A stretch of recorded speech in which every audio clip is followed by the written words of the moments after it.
श्री स्वामी समर्थ। तुम्हा सर्वांचं माझ्या चॅनलमध्ये मनापासून स्वागत आहे। तर रथसप्तमीच्या दिवशी आपल्याला काही उपाय करायचे आहे। रथसप्तमी हा एक खूप महत्त्वाचा दिवस आहे। हा दिवस म्हणजे हळदी कुंकवासाठी शेवटचा दिवस असतो। विवाहित महिला या दिवशी हळदी कुंकवाचा कार्यक्रम करत असतात। तुम्ही जर आतापर्यंत हळदी कुंकू केलं नसेल, सप्तमीपर्यंत तुम्ही कधीही आता 2 दिवसामध्ये करू शकता। रथसप्तमी हा हळदी कुंकवाचा शेवटचा दिवस असतो। तर विवाहित महिलांनी हळदी कुंकवाचा या दिवशी कार्यक्रम करायचा आहे। आता ज्यांचे कोणाचे हळदी कुंकू राहिले असेल त्यांनी ह्या दिवशी आवर्जून करायचे आहे। परंतु हा दिवस विशेष आहे। ह्या दिवशी केलेले सर्व उपाय आपल्या व आपल्या कुटुंबासाठी लाभदायक ठरतात।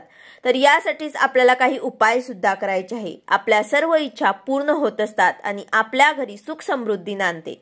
तर या दिवशी विवाहित महिलांनी हा एक उपाय केल्याने पतीचे आयुष्य वाढते, आपल्या घराची भरभराट होते, संकटे समस्या सर्व दूर होतील व आपल्याला धन प्राप्ती होईल। फक्त विवाहित महिलांनीच हा उपाय करायचा आहे। एका जागी तुम्हाला मूठभर तांदूळ ठेवायचा आहे, जेणेकरून तुम्हाला त्याचा नक्कीच लाभ मिळणार। तर हे तांदूळ तुम्हाला कुठे ठेवायचे आहे, कशा प्रकारे ठेवायचे आहे तेच मी तुम्हाला आजच्या व्हिडिओमध्ये सांगणार आहे। व्हिडिओ पूर्ण बघा, जेणेकरून तुम्हाला संपूर्ण माहिती मिळेल। जर तुम्ही चॅनलवर नवीन असाल तर चॅनलला सबस्क्राइब करायला मात्र विसरू नका आणि व्हिडिओला लाईक करायला मात्र विसरू नका।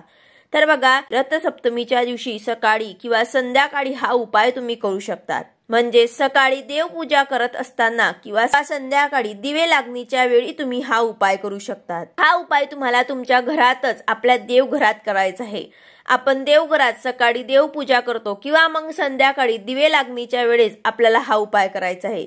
आपल्याला देवघरात जाऊन तिथे आपल्याला बसायचं आहे। त्यानंतर एक वाटीत आपल्याला तांदूळ घ्यायचे आहे आणि त्या वाटीतील तांदूळ आपल्याला आपल्या उजव्या हातात मुठीमध्ये घ्यायचे आहे। मूठभर तांदूळ आपल्याला आपल्या उजव्या हातात ठेवायचे आहे। आपली मूठ जी आहे ते बंद करून घ्यायचे आहे आणि घरावरती आपल्यावरती कोणते संकट असेल किंवा आपल्याला काही इच्छा असेल ते तुम्हाला आपल्या देवघरामध्ये आपल्या देवांना सांगायचे आहे। हे सर्व आपल्याला बोलायचं आहे, आपल्या स्वामी महाराजांना सांगायचं आहे, त्याचबरोबर आपल्या कुलदेवीला सांगायचं आहे। तर हे तुम्हाला जे काही संकट असेल किंवा तुमची जे काही इच्छा असेल ते तुम्हाला बोलायचे आहे। त्यानंतर हे तांदूळ आपल्याला पुन्हा त्या वाटीत ठेवून द्यायचे आहे आणि ती वाटी तुम्हाला देवघराजवळ ठेवायची आहे। रात्रभर ते तांदूळ तुम्हाला तिथे देवघरामध्येच ठेवायचे आहे आणि दुसऱ्या दिवशी सकाळी उठून आपण देवघरात नमस्कार करतात, देवपूजा करतात। देवपूजा वगैरे झाल्यानंतर तुम्हाला हे तांदूळ जे आहे ते कोणालाही दान करायचे आहे किंवा मग तुम्ही पक्ष्यांना सुद्धा खाऊ घालू शकतात किंवा मग गाईला सुद्धा दिले तरी सुद्धा चालेल। फक्त हे तांदूळ जे आहे ते आपल्याला घरात ठेवायचे नाही। जर तुम्हाला गाईला खाऊ घालणे किंवा पक्ष्यांना खाऊ घालणे किंवा कोणाला दान करणे जमत नसेल तर तुम्ही हे जे तांदूळ आहेत ते तुम्ही नदीमध्ये वाहत्या पाण्यामध्ये सुद्धा टाकू शकतात, पक्ष्यांना देऊ शकतात किंवा मग गाईला खाऊ घालू शकतात किंवा मग दान सुद्धा करू शकतात। तर तुम्हाला हे तांदूळ जे आहे ते घरामध्ये नाही ठेवायचे आहे। हा उपाय तुम्ही नक्की करून बघा, तुम्हाला नक्कीच त्याचा अनुभव मिळेल।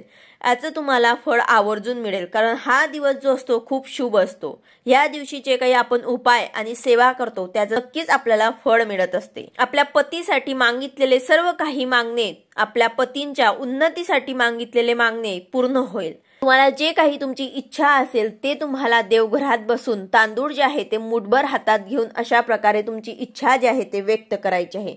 बघा, रथसप्तमीच्या दिवशी आपल्याला पूजा सुद्धा करायची आहे, सूर्याला अर्घ्य सुद्धा द्यायचं आहे। सूर्याला अर्घ्य देताना सुद्धा आपण सुद्धा द्यायचं आहे आणि आपल्या पतींना सुद्धा त्या दिवशी सूर्याला अर्घ्य द्यायला लावायचं आहे। कारण सूर्याला अर्घ्य दिल्यामुळे नोकरी संबंधित जे काही अडचणी येत असतात ते सुद्धा दूर होतात। जो कोणी सूर्याला रोज अर्घ्य देतो त्याला नोकरीत असलेल्या कसल्याही प्रकारच्या अडचणी त्यांना येत नसतात। तर अशा प्रकारे तुम्हाला रथसप्तमीच्या दिवशी पूजा सुद्धा करायची आहे आणि सूर्याला अर्घ्य सुद्धा द्यायचं आहे। या दिवशी आपल्याला दूध जे आहे ते सुद्धा उतू जाऊ द्यायचं असतं। दूध कसं उतू द्यायचं आहे, त्याचबरोबर पूजा मांडणी कशी करायची आहे, रांगोळी कशी काढायची आहे, याबद्दलचा व्हिडिओ आपल्या चॅनलवरती आलेला आहे, तो व्हिडिओ तुम्ही बघू शकतात। तर अशा प्रकारे हा अतिशय प्रभावी उपाय तुम्हाला रथसप्तमीच्या दिवशी आवर्जून आपल्या पतींसाठी करायचा आहे। व्हिडिओ आवडला असेल तर लाईक करा, शेअर करा, सबस्क्राइब करा। भेटूया अशाच नवीन व्हिडिओ सोबत। श्री स्वामी समर्थ।